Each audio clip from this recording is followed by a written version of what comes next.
Hi folks, it is Thibaut Van Dam here with another YouTube video. And for those of you who are not familiar with my channel, I am a DIY singer-songwriter and guitar tutor based in Southeast London. Today, I'm very excited to be continuing my series about practical guitar and also music theory. Specifically, today we're going to learn how to play the D major and also the D minor chord. This is in line with that framework that we've been studying for the last couple of videos called the cage system. I did not invent the cage system. It is a popular way to learn some basic open major and minor chords. But one thing that I feel I can interpret from the cage chords and the different chords that we've looked at so far in the system is the amazing inspired capacity to move these chord shapes around using a bar chord. So if you play an E major shape, for instance, this is a major shape, and if we keep that major shape intact and we incorporate a bar chord, we can end up playing another major chord, and if we know the chromatic scale, we know our root is G, so this is a G major. And if we push it up another fret and keep everything again proportionate, G sharp major. So this is a fantastic system, a great way to be able to start playing guitar a little bit faster, a little bit using this kind of practical theory that I like to incorporate. And D major is no different, and same with D minor. We can move these chord shapes around using a bar chord.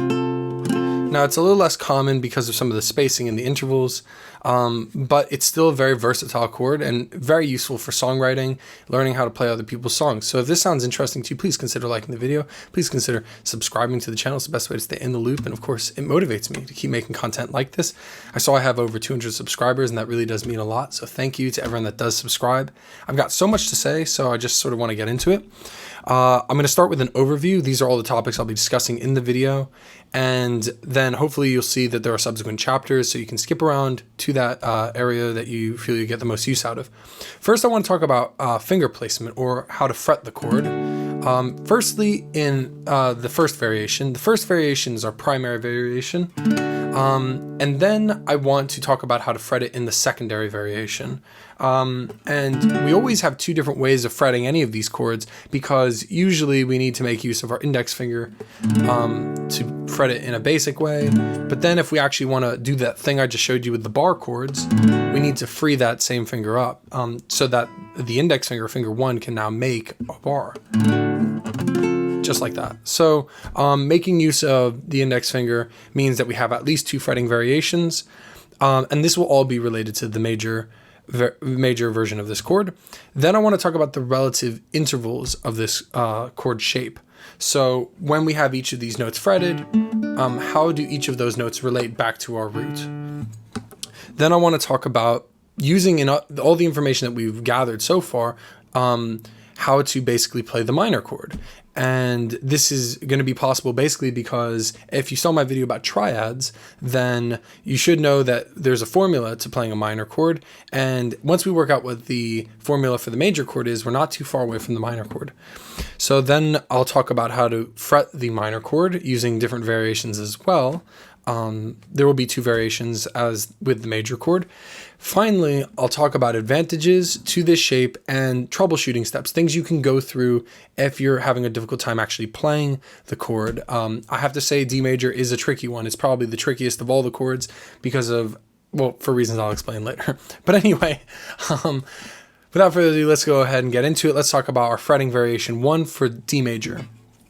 So D major is called the D major because the root note is D. And if you think about the easiest way to play the note D on the guitar, we actually have a string that's already tuned to it from standard tuning. It is Eddie 8 Dynamite. So it's the 3rd from the bottom. And so we play that open. Then underneath that string, we're going to take our first finger, or index finger, and we're going to place that on the 2nd fret of the G string, playing the note G, G sharp, A. So that's our 2nd fret on the G string. Then we're going to take our 3rd finger, or ring finger, and we're going to place that on the 3rd fret of the B string. And that's going to play the note D, actually. So we have B, C, C sharp, D. And I'm sure you can already start gathering some ideas about the intervals involved in this chord. And then finally, because of the spacing of our fingers, there should be a little window where we can hopefully fit our middle finger, or finger 2, onto also the 2nd fret of the high E string. I think that this is the best version of playing this chord, unless you of course have to play the bar. And so we're playing the 2nd fret on the E string, which plays the note E, F, F sharp. So now we know all the notes inside this fretting variation, variation 1. Let's talk about now fretting variation 2, which involves basically freeing up our index finger so we can play that bar chord and move this chord shape around. So as you'd guess, we need to therefore, because we only have 4 fingers, if we can't use finger 1, that leaves only 3 fingers left, which means fingers 2, 3, and 4, or our middle, ring, and pinky fingers. So what we're going to do is we're going to, again, start with the open D string, play the 2nd fret on the G string with our middle finger, or finger 2.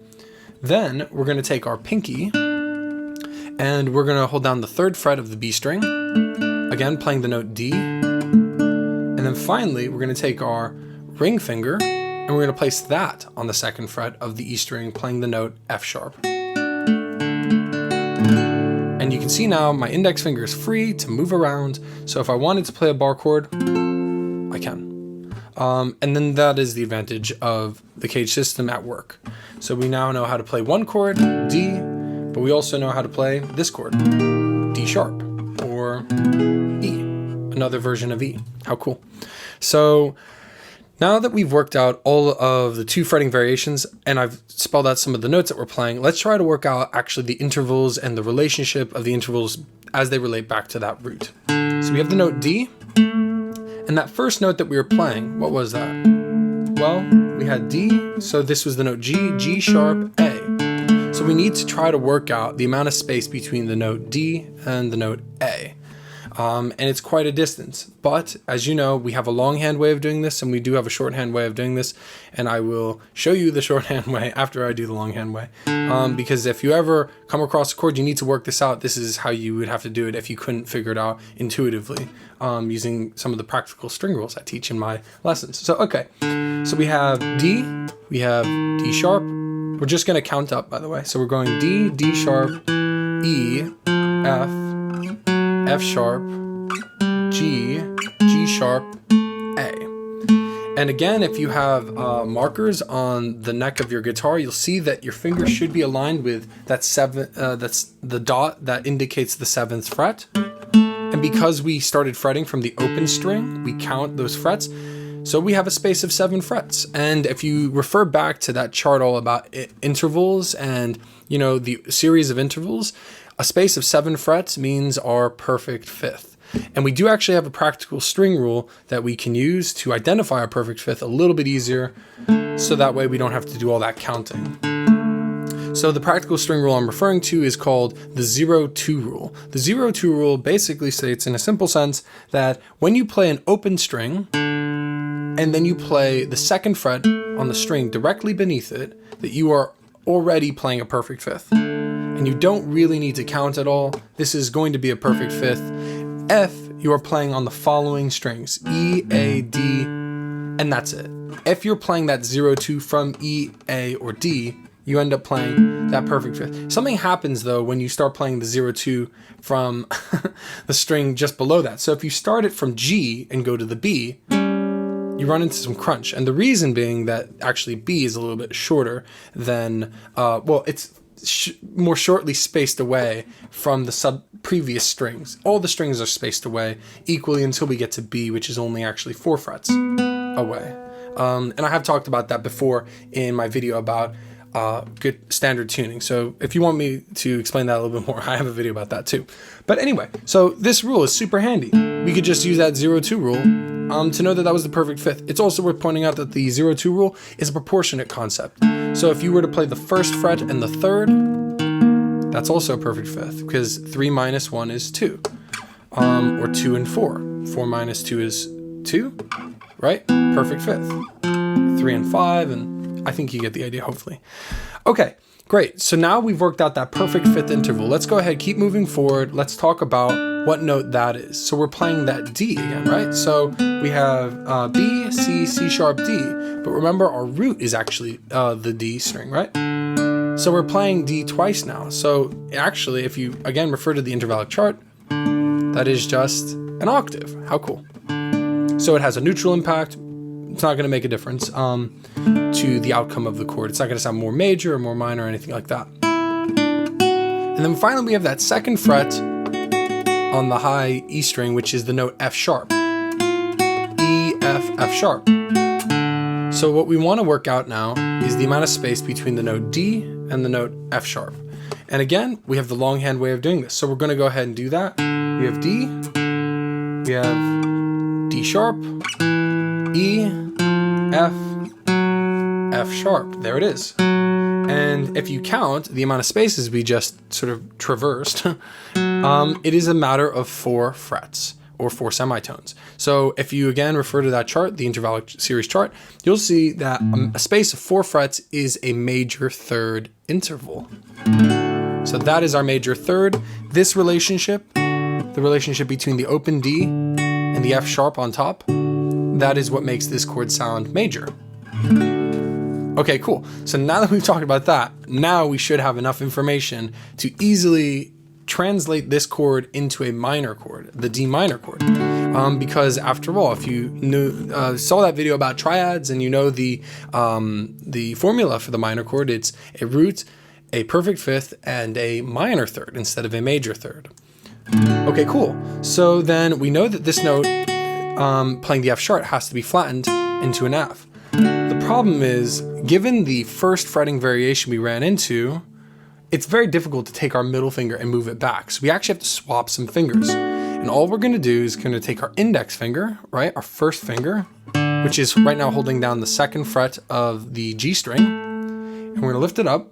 And what we're gonna do is we're gonna take our middle finger and we're going to hop it up onto where that index finger just was. Again, 2nd fret of the G string. And now, using our index finger, we're going to place that on the 1st fret of the E string on top. And that plays, if you play it and fret in this way, that will produce a D minor chord. And you should hopefully notice that this is a little bit easier. So if you're looking at the fingers and the order of them from lowest string to highest, we have an open string, then we have our 2nd finger, which is our middle finger, then we have our ring finger, and then finally our index, which is playing that high E string, playing the note F.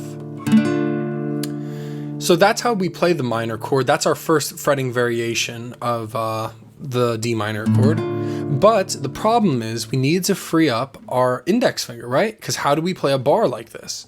I mean, you could sort of get away by doing that, but we have to be able to move the root around with it. So somewhere in here, we need to basically get that note in. So we have to refret, and I just sort of did it, but I'm going to show you now the fretting variation number 2 for the D minor chord. So we had to swap things around once already to play it as a minor chord. Now what we're going to do is we're going to swap them yet again. And again, we know that we have to have our index finger available, our first finger available. So that leads us to fingers, again, 2, 3, and 4, just like variation 2 that we saw for the major chord. So as before, we're going to start with our ring finger. Ring finger is going to be playing, or finger 3 is going to be playing the 2nd fret on the G string, that note A. Then our pinky is going to be playing the 3rd fret on the B string, which is the note D. Again, you can check that when you hear that octave. And then finally, we're going to take our middle finger, or finger 2, and we're going to place that on the 1st fret. Again, playing that note F, which makes the chord minor, but now we finally freed up our index finger to produce a bar. And we can move the D minor shape around to play subsequent minor chords. So if we fret it and bar it on 1, that's a D sharp minor. Then here's an E minor, F minor, F sharp minor, G minor.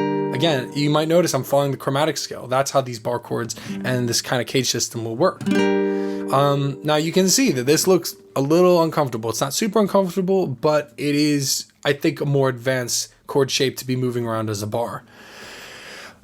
Great, so now we've talked about fretting variations for the major chord, fretting variations for the minor chord, also the intervals which rationalize why it's a minor chord. So I feel good that I've been thorough about that. Let's talk about the advantages and disadvantages, or advantages and troubleshooting with this chord, unique to the shape. So I was sort of alluding to it a moment ago, but basically this D minor shape, man, that is hard to move as a bar. So some disadvantages to this chord shape in general is that between playing the major and minor variations, we have a lot of options, a lot of different ways to think about fretting it, so it can be a little confusing.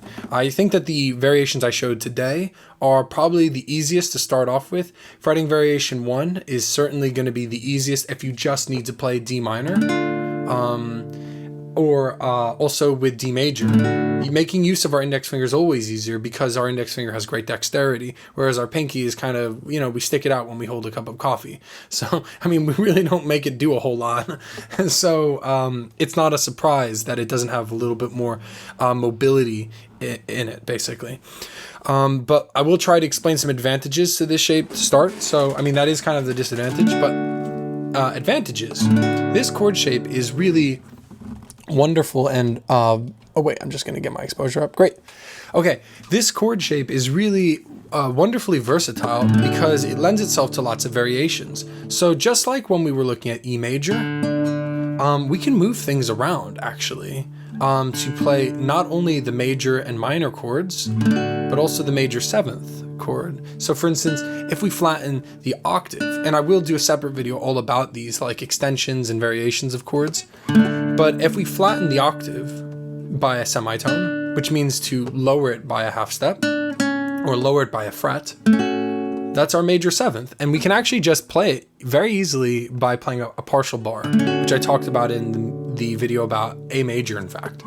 But here it's so easy and it sounds lovely. That is our major 7th chord. Or we can flatten it one more time to play the fundamental major chord, which is the root, the 5, the major 3, but incorporate the minor 7th instead to make it a dominant chord.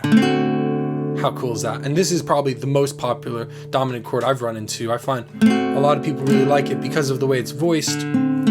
It really lends itself to that obvious dominant sound. Whereas in certain other dominant chords, it's a little bit harder to distinguish. For instance, E7. It was in there. It was just sort of lower right there. But when it comes to D7 or D dominant, yeah, it's very noticeable. So people like to use it because of the way it's voiced. And a lot of that same concept applies for the minor variation too. We have a lot of different voicings available to us. So we have our minor, but we also have our minor 7th. And this minor 7th is very relaxed sounding. Also, I find that the D minor chord lends itself to playing other chords like, for instance, F major very easily. You might have noticed I just had the structure of D minor to begin with. And then I just add these 2 extra notes. And now I'm playing a version of the F major chord.